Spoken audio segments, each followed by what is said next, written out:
అందరూ కొత్త వాళ్ళైనా వర్మ గారు అందరూ కొత్త వాళ్ళైనా ఒక్క నిమిషం. ఆర్జీవి గారు ఎప్పుడు రియాక్ట్ గారు నిన్న ఫస్ట్ టైం చిరంజీవి గారికి రిప్లై ఇస్తూ కొంచెం ఎమోషన్ కూడా అయినట్టున్నారు. వై చిరంజీవి గారి మీద ప్రేమ సడన్ గా మారిందా? సరే, ఇక్కడ మనం శివ గురించి మాట్లాడదాం. మీకు సెపరేట్గా అంటే శివ గురించి మాట్లాడుతున్నారు. ఆయనకి ఆ క్వశ్చన్స్ అడగకపోతే ఆయనకి నిద్ర పట్టదు. రాము సార్, నేను ఏం చెప్పాలనుకున్నా ట్విట్టర్లో చెప్పాను. రాము సార్ రాము గారు హలో హలో సార్, ఇందాక చేజింగ్ సీన్స్ గురించి మాట్లాడారు కదా. వన్ సీన్లో నాగార్జున గారు వెనకాల పడుతున్నప్పుడు ఐ థాట్ అసలు ఆయన దొరికేస్తారు, ఈజ్ సంథింగ్ విల్ హ్యాపెన్. అసలు I've seen the movie lot of times, ఇంటర్నెట్లో చూశాను, ఎప్పుడు చూసాను. It's my favourite movie. Realism పుట్టింది తెలుగులో శివ అని అనుకుంటాను నేను. అలా ఉన్నప్పుడు I thought something will happen to the baby or to him. కానీ వెళ్ళిపోయినప్పుడు ఐ థాట్ ఓకే, ఇలా బస్ ఎక్కి వెళ్ళిపోయినప్పుడు so that was his escape. Next immediate సీన్లో సుధాకర్ గారు వెనకాల పడతారు. అది ఎంత రియలిస్టిక్ ఉందంటే ఐ థాట్ ఆయనకి బస్ దొరికితే హీల్ బతికిపోతాడు కదా, మోటార్ వెహికల్ ఏదో దొరికితే బతికిపోతాడు కదా అని ఫీల్ అయ్యాను. Like I was really involve in to that scene. కదా, అలాంటి ఒక పొదలు ఫారెస్ట్ లాంటి ఏరియాలో bus exactly but I was praying that దొరికితే బతికిపోతాడు కదా అని. సూపర్, అంటే అంత ఇన్వాల్వ్ చేసింది. బట్ యాక్చువల్గా most challenging is not about the running shots. ఇప్పుడు కూడా నాకు ఇందాక ఎవరు అడిగారు ఏది ఛాలెంజింగ్ అనిపించిందంటే, నాకు అప్పుడు అనిపించలేదు. కానీ ఇప్పుడు చూస్తే అసలు నాగార్జున నేను ఎలా అడిగానో సైకిల్ అలా తొక్కమని, నాగార్జున ఎందుకు చేసాడు అనేది నాకు ఒక పెద్ద మిస్టరీ అది. బికాస్ నాగార్జున ఈ might know how to ride a cycle, but stunts like holding another jeep or ర్యాండమ్గా ట్రాఫిక్లో ఇటువంటి పైగా ఆ పాపను పెట్టుకుని దట్ కూడా no not at all. See, one, you're riding the cycle. Then on top of that, the unpredictability of exact physics. ఇంకో జీపుని పట్టుకుంటే ఏ ప్రెషర్ ఎక్కడ పడుతుంది ఎలా తెలుస్తుంది అసలు ఎవరికైనా? యూనో దానికి తోడు యాక్టింగ్ కూడా చేయాలి మళ్ళీ. Sir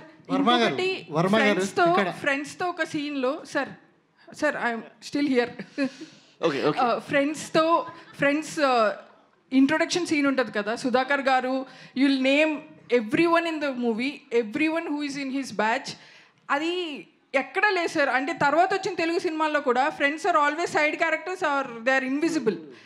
I loved it. అంటే it's very nice you mention this. నేను మొత్తం సినిమాలో నాకు విపరీతమైన కన్ఫ్యూజన్ నాకు టేకింగ్లో వచ్చింది ఆ సీనే మీరు చెప్పింది. I don't know how to do that and ఆస్ట్ Gopal Reddy cameraman అడిగాను, తర్వాత కెమెరా అసిస్టెంట్ శ్రీనివాస్ రెడ్డి అని, ఇంకోరు అసిస్టెంట్ డైరెక్టర్ అని. వాళ్ళందరూ ఎంత చెత్త ఐడియాలు చెప్పారంటే ఆ ఇన్స్పిరేషన్తో వచ్చింది ఇది. So the only thing I did is just to delay the entry.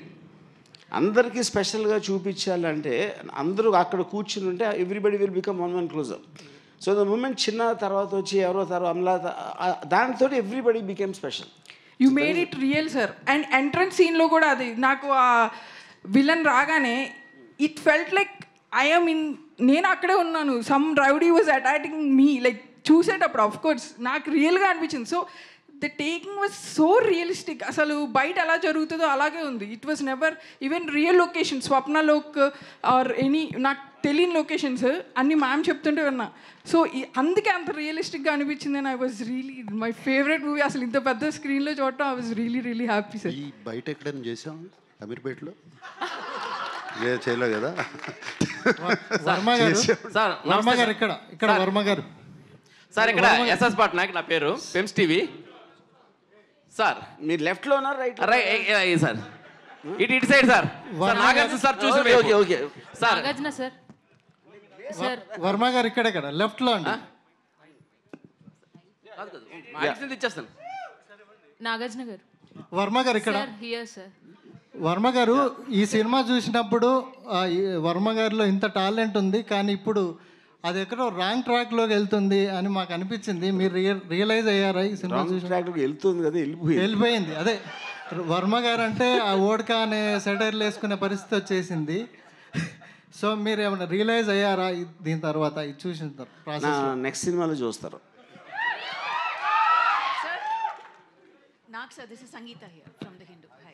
Hi. Amazing job the technical team has done. Yes. I think the sound restoration as well as the picture quality and the color grading is like fantastic. Gives you it just takes us back into time. Okay. Do you think the success of this film, the reception of this film, will spark the path for more restorations of films from the 80s? Yeah, I have no doubt about it, that it will strike a path. There's so many classics which మనం చూడాలనుకుంటున్నాము. చూడాలి, ఇక్కడే కాదు, తెలుగులో కాదు, Hindi, Tamil, everywhere. So it's a fantastic path. I think, again, he's become a pioneer. Yeah. Verma sir, I have one question for you. When I watched the film today, I really wanted to know if there's a backstory to Shiva's character also. Why I'm asking this is, he comes across as very courageous, does not back down. There must be something in him that gives him that kind of resilience, isn't it? Yeah. See, I mean, that's an interesting question. To start with, I always believed that to tell a backstory is actually somewhere kind of kills the anticipation of a character. ఇప్పుడు నేను only thing ఏమి ఇచ్చాను, ఒకే ఒక్క సీన్లో Nagarjuna is practising boxing, that would be kind of a certain logic that why is able to fight so well. అదే చాలా సటిల్గా దాంట్లో ఇంకొక లవ్ సీన్ ఉంది, అమలాతో చిన్న కామెడీ ఉంది, అది అంత. దాన్ని మించేసి నేను ఎప్పుడు I didn't explain why exactly is able to fight such dangerous goons or whatever. And the film is actually seen from Shiva. So you should not see Shiva independently. అతను ఎక్కడి నుంచి వచ్చాడు, ఏంటి తన బ్యాక్గ్రౌండ్ అని చెప్తే the mystery of Shiva will go, and also it will deviate the topic from the world Shiva is entering. Yeah, that's my logic. Nagarjuna sir. Hi sir, this is Rani. Shiva సినిమాకి ముందు మీరు చేసిన సినిమాలు వేరు సార్, శివ తర్వాత వేరు. కానీ శివకు ముందు చేసిన సినిమాలతో మీరు పోల్చుకుంటే ఈ స్టోరీ మీకు వర్మ గారు చెప్తున్నప్పుడు ఆడియన్స్ పాయింట్ ఆఫ్ వ్యూలో మీరు ఏం ఆలోచించారు సార్? నాకు ఇంతకుముందు కూడా నేను చెప్పాను ఇంటర్వ్యూస్లో కూడా, ఐ వాజ్ శివాకు ముందు of course I've done Geetanjali నుంచి కొంచెం చేంజ్ ఓవర్ స్టార్ట్ అయింది నాలో.